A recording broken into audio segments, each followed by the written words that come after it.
Accord, désaccord avec Guillaume Durand sur Radio Classique et Paris Première. Maël de Caland, d'abord, je vous redis bienvenue, c'est important. Le matin, quand on se réveille pour venir défendre un texte qui est important. Je redis important parce que c'est vrai que dans les conversations que nous, par exemple, les intervieweurs, on a avec le Front National, on nous reproche souvent de ne pas décortiquer le programme parce que c'est évidemment complexe dans un entretien de revenir sur les parités, la dévaluation du franc, etc., etc. Mais donc, ce livre a le mérite de prendre tous les aspects du programme et d'essayer d'y voir plus clair. Ce qui est intéressant, on va commencer par ça et vous y répondez tous les deux dans la préface d'Alain Juppé, c'est le fait qu'il insiste sur le fait que la pression du Front National sur le monde politique en France a été telle que ce monde politique finalement en ressort tabassé. Absolument, ça fait à peu près une trentaine d'années que le monde politique prend des coups sans jamais les rendre. Et s'il réagit comme ça, c'est probablement parce qu'il est mal à l'aise. Parce que les critiques du FN, elles portent, elles sont pas dénuées de fondement. Les critiques du FN sur cette classe politique qui a mené le pays au gouffre, 6 millions de chômeurs, des dettes de 2000 milliards de dettes, etc. Elles ont un fondement, une réalité. Elles sont justifiées en partie. De sorte que les partis de gouvernement sont très mal à l'aise pour répondre. Moi, je pense qu'il est essentiel maintenant de traiter le FN comme tous les autres partis. Le FN, il a un programme. Moi, je l'ai ouvert simplement. J'ai pris Madame Le Pen au mot. Les promesses, elles portent des conséquences. Les promesses, elles ont un coût. Et j'ai voulu tirer les conséquences de ces engagements et chiffrer le coût de ces promesses. Alors, il y a trois aspects qui sont évidemment très importants pour les gens. C'est d'abord et avant tout les salaires, les retraites. Parce que les salaires, ça fait vivre. Les retraites, ça permet de survivre et de vivre plus longtemps. Et puis, il y a la fameuse sortie de l'euro avec la conséquence que ça implique, c'est-à-dire le retour au franc et la dévaluation. Salaire et retraite, on commence et on verra si Nicolas est d'accord. Salaire, le Front National propose à tous les salariés qui gagnent moins de 1500 € net par mois une augmentation de 200 €.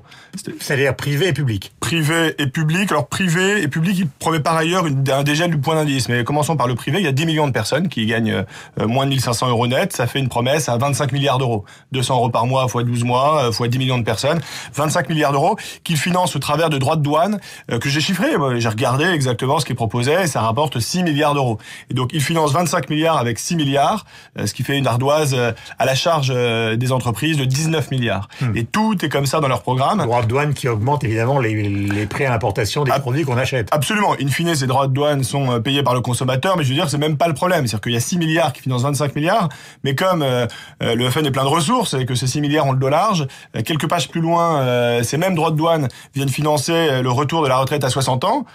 Et puis, c'est page 80 et page 81 du programme, toujours ces 6 milliards vont venir financer une réforme de la dépendance. Ils disent qu'ils vont, avec le cœur léger, créer une nouvelle branche de la sécurité sociale pour financer la dépendance.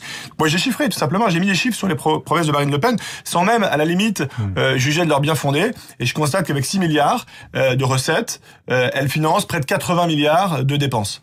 Vous savez qu'à chaque fois qu'on leur présente ces arguments, car il m'est arrivé quand même de leur présenter, pas simplement de parler de politique, au fond, ils disent, mais c'est une question de souveraineté nationale. Si les Français nous suivent, nous donnent le pouvoir, ce sont des décisions politiques qu'on prendra ensemble. Est-ce que ça vous paraît logique, mon cher Nicolas Bouzou?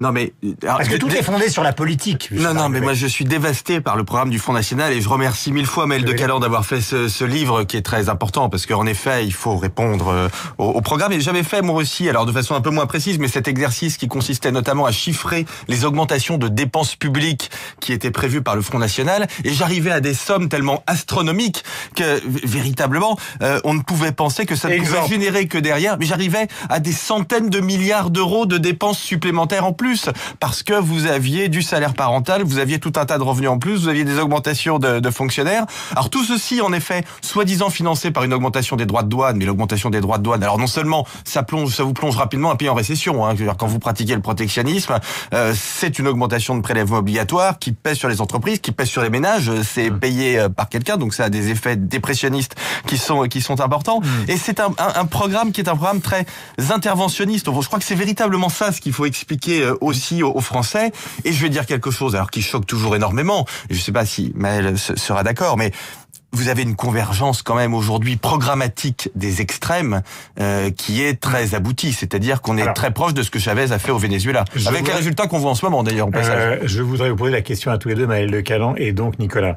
J'ai entendu avec beaucoup d'intérêt Louis Alliot récemment et qui donne l'impression que par rapport au programme dont on est en train de parler et qu'on va continuer à analyser, il y a une sorte de distance qui est prise par les dirigeants frontistes actuellement où au fond, je me souviens de cette phrase de Alliot, il dit, au fond, si on obtient un Brexit comme les Anglais, ça nous suffira. Est-ce qu'ils sont pas en train, pardonnez-moi, hein, de revenir, ils vous ont pas lu, mais est-ce qu'ils sont en train de suicider finalement le programme qu'ils ont écrit? Le jour où le Front National renoncera à son programme, moi j'en serai très heureux, hein, et je pense qu'il disparaîtra. Mais est-ce que c'est pas exactement ce qu'ils sont en train de faire sans le dire? Je pense pas, parce que le jour où ils renoncent par exemple à la sortie de l'euro et de l'Union européenne, ils perdent l'explication miracle de toutes les difficultés économiques du pays. Nous on dit, chez Juppé par exemple, que les problèmes du pays, les problèmes économiques, c'est un coût du travail qui est trop élevé, une durée du travail qui est trop faible et un droit social qui est trop rigide. Or le FN, parce qu'il promet à chacun ce qu'il veut entendre, propose d'augmenter le coût du travail parce qu'il propose d'augmenter les salaires, il propose de maintenir les 35 heures et il s'oppose à la loi El Khomri, il s'oppose à toutes formes de réforme du marché du travail, de sorte que le jour où on ne peut plus expliquer la désindustrialisation et le chômage par l'euro qui serait trop fort, l'Union européenne qui serait trop contraignante, on perd toute logique économique. Et donc, ce sera très difficile pour le FN. Il y a justement une inflexion, parce que je vais vous donner un exemple qui n'a pas de rapport avec l'économie, mais qui est l'aspect politique. Marine Le Pen était partout, elle n'est plus nulle part, pratiquement. Donc, on voit bien quand même, ce sont tous des abrutis, qu'ils ont compris au lendemain des régionales qu'ils font 40, puis le lendemain 20, au deuxième tour, et que donc, il y a une sorte de rééquilibrage qui est en train de se faire. Donc, la sortie de l'euro, telle que vous l'expliquez, et vous allez nous la réexpliquer, est-ce que ça sera vraiment le thème de la campagne, au moment de la campagne, même s'ils en parlent encore aujourd'hui? Reparlons de cette sortie de l'euro, et après, Nicolas enchaîne. La sortie de l'euro, j'ai presque envie de dire, pour provoquer, que c'est anecdotique, parce que ce qui compte, c'est pourquoi est-ce que le FN veut sortir de l'euro. Et l'Union européenne, du reste. Hein. Le FN veut sortir de l'euro et de l'Union européenne, même s'il le dit à mi-mot, parce qu'il sait que c'est une proposition qui effraie beaucoup de Français. Mais il veut sortir de l'euro pour, d'abord, dévaluer la monnaie de 25%, faire tourner la planche à billets. Soyons précis, ils gagnent les élections. Ils vont voir nos partenaires, ils leur disent, nous, on change de système, est-ce que vous nous suivez? Nos partenaires disent forcément non, parce que ça les intéresse pas, les Allemands, et donc on se retrouve tout seul dans cette situation-là, sauf s'il y a le Brexit le 23 juin en Grande-Bretagne. Alors, ils vont même encore un peu plus loin que le Brexit, puisqu'ils ont un plan de sortie de l'euro en 12 étapes, qui fait 3 ou 4 pages, dans lequel ils expliquent quand même de manière assez claire que ils souhaitent créer un nouveau franc. Ils reviennent au franc. Ce franc, le lendemain, ils le dévaluent de 25%, c'est-à-dire que le prix de tous les biens importés augmente de 25%. Moi, je vais dans le sens de ce qu'il disait Nicolas Bouzou, 25% sur les importations, ça veut dire 125 milliards d'euros. On importe 500 milliards chaque année de biens, c'est-à-dire 125 milliards d'euros d'augmentation des prix qui vont peser sur les entreprises et les ménages. Oui, pardonnez-moi de vous interrompre parce que j'aime bien qu'on soit précis. Combien de temps doit durer dans le programme la période où il y aura à la fois l'euro et le franc? Parce que vous pouvez pas, dans la gestion d'un pays, vous pouvez pas tout d'un coup relever une monnaie et en mettre une autre. C'est pas précisé. C'est-à-dire que on est là sur des décisions politiques qui sont d'une ampleur mais incalculable, et le FN y consacre 3 ou 4 pages avec beaucoup de désinvolture. Du reste, je mentionne que la désinvolture, on la retrouve dans tous les sujets. On va pas parler des immigrés ce matin, mais ils proposent de renvoyer 700 000 personnes dans leur pays, sans préciser sur quelle période, qui les renvoie, comment on les renvoie. Enfin, tout ça se fait de... Donc il n'y a pas de chiffrage de la période où coexisteront le franc et l'euro. Il n'y a pas de chiffrage. En revanche, le FN reconnaît qu'il risque d'y avoir une fuite des capitaux massive, que les banques risquent de faire faillite. Bernard Monod, qui est le chief économiste du FN, dit c'est pas grave, Crédit Agricole, BNP, Société Générale feront faillite. L'État nationalisera ses banques pour éviter que le système financier s'effondre. On revient au franc. On ne sait pas très bien comment. On ne sait pas très bien comment on imprime les billets non plus. On ne sait pas. Mais on dévalue. Ça, c'est la première chose, de 25%. Et une deuxième chose, c'est qu'on finance les déficits par la planche à billets. Il manque 80 milliards d'euros pour boucler le budget, pas de problème, on imprime 80 milliards d'euros. Et moi, ce que j'essaye d'expliquer, c'est que si on dévalue et qu'on finance les déficits par la planche à billets, le tout sous l'autorité d'une banque centrale fantoche qui obéira à un ministre des Finances grotesque, il y a un risque de perte de confiance dans la monnaie et donc d'explosion de l'inflation. Je voudrais montrer le livre de Maël Le Calan, préface d'Alain Juppé, La vérité sur le programme du Front National, donc livre très argumenté. Moi, ce que je voudrais savoir avec vous, Nicolas, c'est par-delà l'allergie. C'est-à-dire que comme on nie en bloc un système politique, on essaie de trouver un chiffrage qui nie justement ce système qu'on déteste. Mais ça correspond à quoi sur le plan de l'histoire de la politique économique? Parce qu'il y a des gens comme Maurice Allais, il y a toujours eu quand même... à gauche et à droite des gens qui voulaient sortir de ce système. Il y a toujours eu une tradition protectionniste, mais enfin maintenant qui remonte à loin. C'est-à-dire que ce que dans l'histoire de la pensée économique on appelle le mercantilisme a été abandonné par les économistes, je dirais à partir de la fin du XVIIIe siècle. C'est-à-dire que c'est un courant qui a véritablement existé, qui a même été incarné d'une certaine façon en France par Colbert, parce que la politique de Colbert était une politique assez corporatiste, assez interventionniste, et puis c'était aussi par certains égards une politique politique protectionniste. Donc on retrouvait un peu cette idée, mais je veux dire, tout ceci a été abandonné, on va dire, depuis à partir d'Adam Smith, Ricardo, c'est-à-dire la revendication de la paternité de Monsieur Allais. Donc non, mais attendez, Maurice Allais, c'est très particulier. Elle a souvent parlé, Maurice. Non, mais elle en a souvent parlé. Mais Maurice Allais, c'est quelqu'un qui faisait notamment une allergie à l'euro, dans la mesure notamment où la zone euro n'est pas, alors pardonnez-moi d'être un tout petit peu technique, mais ce que les économistes appellent une zone monétaire optimale, c'est-à-dire que les biens, les services, les personnes ne circulent pas de façon complètement fluide. Et donc, quand vous avez une crise en grec, eh bien tous les Grecs ne partent pas habiter en Autriche, là où vous avez le plein emploi. Mais ça, je veux dire, ça peut se régler en faisant, en tout cas partiellement, une réforme de l'intérieur de la zone euro, qui est quand même beaucoup plus simple, parce que c'est ça l'arbitrage.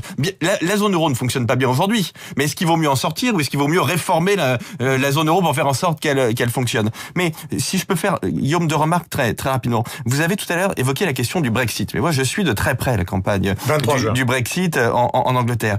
Il faut bien comprendre que les ressorts ne sont pas les mêmes. Vous avez, c'est vrai, un ressort un peu nationaliste qui est incarné par le UKIP, notamment, donc parti souverainiste britannique, mais moi j'ai beaucoup de collègues libéraux qui sont favorables au Brexit. Je partage pas mais en tout cas, ils considèrent que le problème de l'Union européenne aujourd'hui, c'est qu'elle est trop interventionniste et qu'elle est trop protectionniste. Donc c'est très exactement l'inverse du Front National. Et puis dernier point, parce qu'il y a le zapping. Parce que Maël et moi, on a quand même une immense difficulté, c'est qu'on n'est pas crédible. C'est-à-dire qu'on oppose des arguments rationnels à des gens qui jouent sur les peurs. Et donc c'est évidemment beaucoup plus difficile pour nous. Et j'ai débattu 10 fois avec Philippot, qui à chaque fois me dit, mais de toute façon, vous êtes l'élite mondialisée, et donc vous avez tort, point final. Je voudrais qu'on écoute Alain Juppé, 7h40 RTL, ce matin sur la loi El Khomri. L'élaboration de cette loi a été faite en dépit du bon sens, sans aucune concertation préalable. On est parti avec un texte qui est aujourd'hui complètement dénaturé, qui est en contradiction avec ce que M. Hollande avait promis en 2012. Et donc je comprends le désarroi des électeurs de M. Hollande, des parlementaires et la fracture politique dans laquelle nous sommes aujourd'hui. Je voudrais qu'on écoute Stéphane Le Foll, porte-parole du gouvernement, sur les frondeurs du TIL. C'est un échec. Mais il parle maintenant des informations concernant Emmanuel Macron, sorti par Mediapart, une candidature le 10 juin. Stéphane Le Foll. C'est un échec de ceux qui ont voulu faire une motion de censure contre le gouvernement. Alors pas les partis qui sont hors du Parti Socialiste, mais ceux qui sont membres du Parti Socialiste. Il y en a eu quelques-uns qui ont signé cette motion de censure.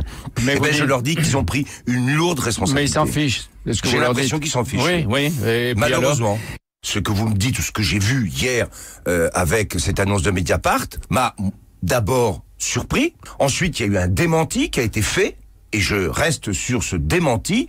J'espère qu'il sera clair, Emmanuel Macron, sur ce sujet, parce que, oui, j'espère que c'était une fausse information.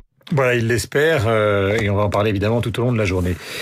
La grande question que je voudrais vous poser pour terminer, malheureusement il nous reste 1 minute parce qu'on va détailler évidemment partout dans la presse votre livre que je remonte, Maël de Caland, c'est au fond pourquoi il y a une allergie fondamentale au capitalisme libéral d'aujourd'hui avec la technologie. C'est d'abord et avant tout ce que Piketty mettait en avant, c'est-à-dire la profusion des inégalités. C'est encore une fois un sentiment. Donc comment fait-on pour faire comprendre aux gens, si on le veut, que à la fois le capitalisme d'aujourd'hui est une aventure formidable pour la jeunesse, mais qui n'est pas simplement une fabrique à fabriquer des inégalités extravagantes. Eh bien, si je puis me permettre, c'est le sujet de mon prochain ouvrage qui sortira début septembre. C'est-à-dire que je crois que nous devons bâtir un discours qui soit un discours sur la société ouverte, qui explique comment et pourquoi on doit s'adapter à cette période qui peut être une période absolument formidable. Et si je puis me permettre, puisque j'étais très gentil avec Maël de Caland, une toute petite une nuance par rapport au programme d'Alain Juppé qui a été programme économique qui a été publié, c'est que je le trouve excellent sur le fond, c'est-à-dire que je pense que c'est très exactement ce qu'il faut faire, mais il manque vraiment cette idée de défense de la société ouverte dans une période mondialisée, une grande période d'innovation qui peut se faire pour le meilleur pour la France.